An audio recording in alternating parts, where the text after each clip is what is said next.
Okay, Kufalam and Haman Bays. Last time we saw Machlokes whether the din that a bris is Docha Shabbos, whether that's connected to the din that there's 7 days of Tumah when a woman gives birth to a boy. So the Gemara had connected that Machlokes to a Machlokes Tanoim about whether if a woman converts between the birth and converts after the birth if there's Tumah. So the Gemara says, Bishlam Rabbi Chama. The Gemara says that makes sense if Rabbi Chama who makes that distinction whether the woman converted before or after she gave birth. Mashgachas la yilid bias nimo liachad, yilid bias nimo leches. Miknas kesef nimo liachad, miknas kesef nimo leches. So we had all those possibilities. You could have a yilid bias, you could have someone born in the household who could in theory have a bris milah right away or a bris milah on the 8th day. You could have miknas kesef, you could have someone purchased into the household, could we have a bris milah right away, or a miknas kesef that or someone purchased into the household that doesn't have a bris milah till the 8th day. So how would you have that? Yaldi v'charkach hitbila. If the woman gives birth and then converts, zayulid b'ashenim oliachad. So then the bris would be right away. No reason to wait till the 8th day. Hitbila charkach yalda. If she converted before she gave birth, zayulid b'ashenim oliachad. So then the bris would be on the 8th day like anybody else. Miknas kesef nimo lishmona. If the woman was purchased into the household, so then the child would have a bris milah on the 8th day. Could go in shalakach shivcha meuberes v'tzbila. So the person purchased a pregnant shivcha, converted right away, and then the birth happened later. So then the bris would be on the 8th day. Miknas kesef nimo liachad. Could go in shalakach zeh shivcha v'zeh ubra. How could you have a purchase situation when the bris is right away? When the shivcha and the unborn child were purchased by different people, so then the bris could be right away.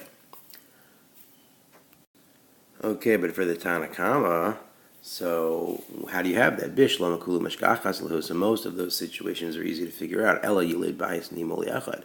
Heichi mashkachas la. So if you're the Tanakama and you don't make this distinction about when the mother converted, so then how could you have a child born into the household that would be circumcised right away? Heichi mashkachas la. Where would you find such a situation? Rabbi Yirmiyah belokech shivcha leubra. Rabbi Yirmiyah came up with a situation where a person purchases a shivcha, but only to have rights in the uber, into the yet to be born child. So ha nicha, the Gemara says that makes sense. Limanda amar kinyan peros lav kinyan aguf. So that fancy solution is only going to work if you take the opinion that kinyan peros lav kinyan aguf. Let's say a person were to purchase a field or a tree only because he wanted the peros. So is he now considered the owner of that tree, of that field? So that happens to be a machlokes. So if you're of the opinion that once you purchase the peros, so then you've purchased the guf. So then in this situation, if you purchase the ubar, the fetus of a shivcha, so you're purchasing the shivcha as well. So then the bris will still be on the 8th day. So according to that opinion, what would you have to say? What solution could you give to this question?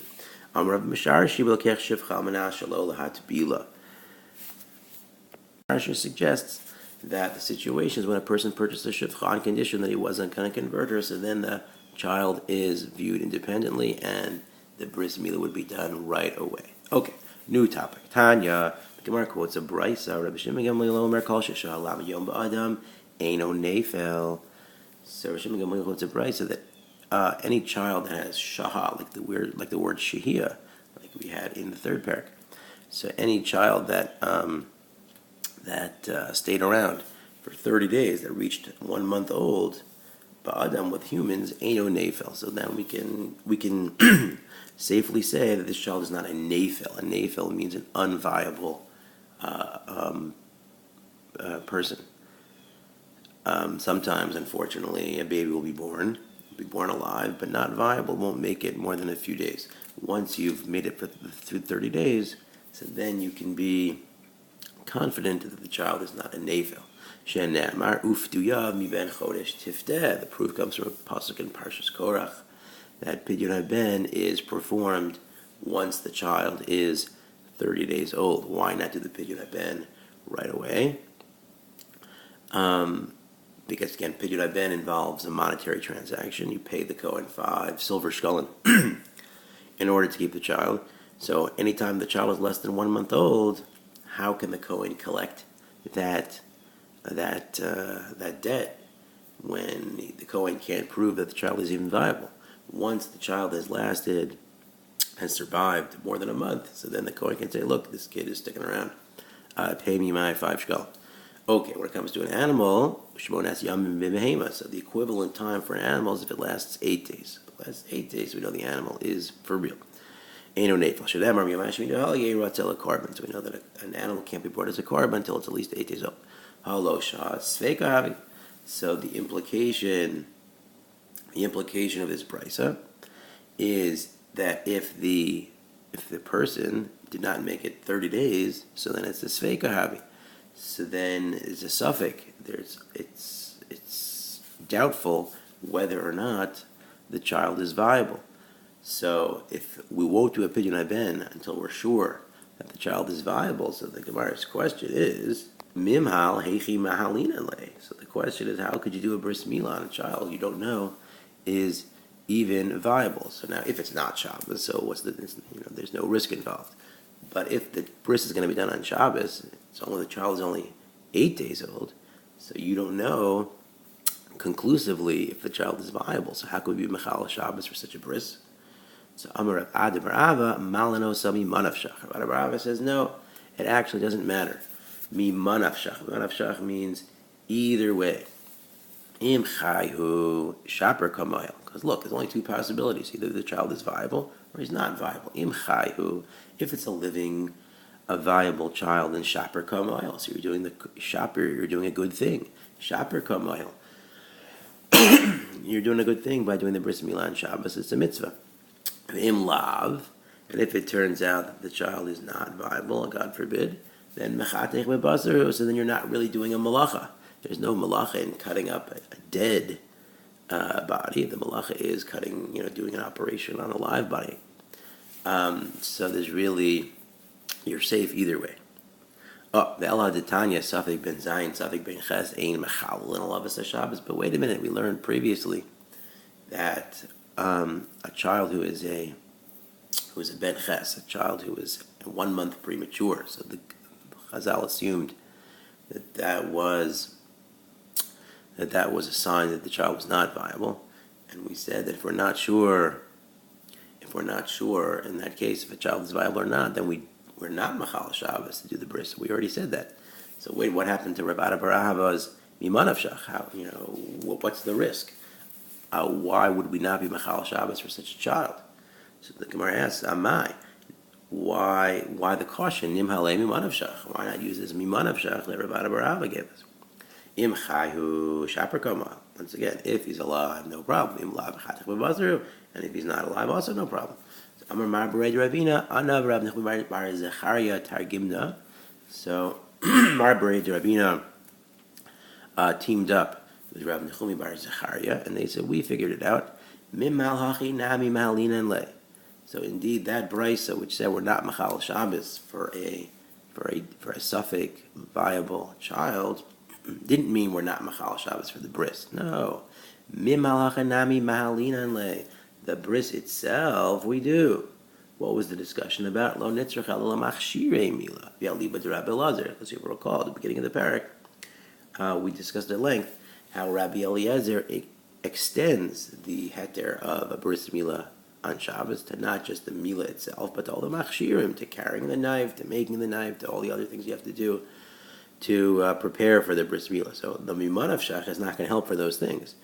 As far as the actual operation, so if it turns out the baby's not viable, you haven't done a malacha. But if you carried the knife, if you made the knife, all these things, so that's going to be a malacha whether or not the baby turns out to be viable. So Rabbi Eliezer's heter only works on a live child.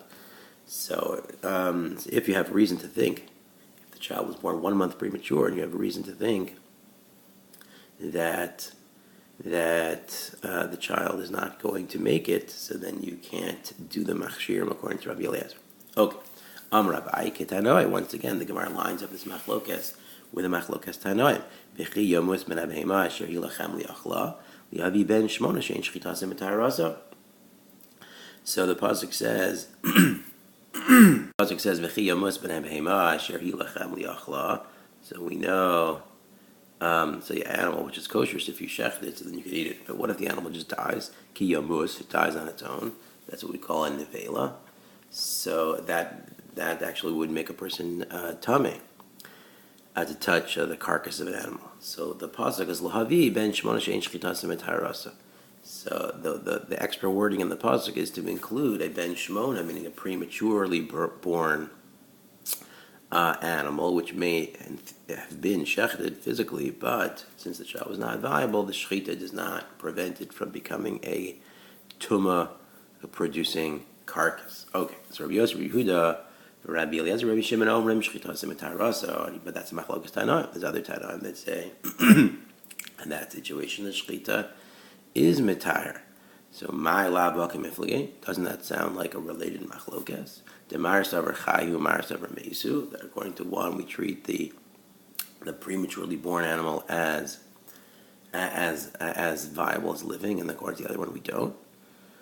So that would line up with our machlokas about if a ben ches, if you could be mechal Shabbos for the machshirei mile, or a regular child.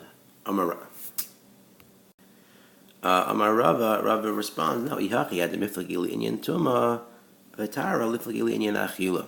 Rava says if that was really the case, if one opinion really felt that it was considered viable, then not only would it not be mitama, you would be allowed to eat it. El tkuli amamesu. No, Rava says it's a different machlokas. Everyone agrees that the premature animal is considered dead, and it's a nevela and it can't be eaten. So the machlokas tanam over there is a different machlokas. Rabbi Yosef, Rabbi Yehuda, Rabbi Elazar, Rabbi Shimon, Safra kitreifa. Treifa lav avagav demesehi shchitasim mitarasa hachanami loshna.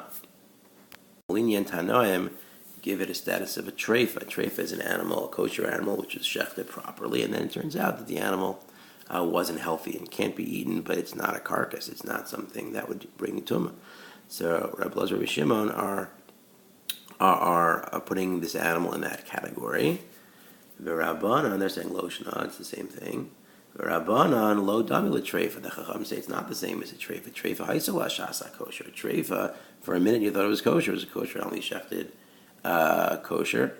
And under examination it was high lo haisala shasa kosher. This animal was never. It was from birth. It was already known to be problematic. V'chi tema treifa mi beten ma'ika lemeimar. Tell me that sometimes an animal is born a treifa. It's born with a birth defect. So what would you say in that situation? Hasam yesh b'mina shchuta, hachayin b'mina shchita. Right. So it's different because at least it's still in the ballpark. There are things that are similar to it that are shechted, but premature animals, so there's really nothing in the ballpark that could be shechted. Okay, we will stop there. Very good.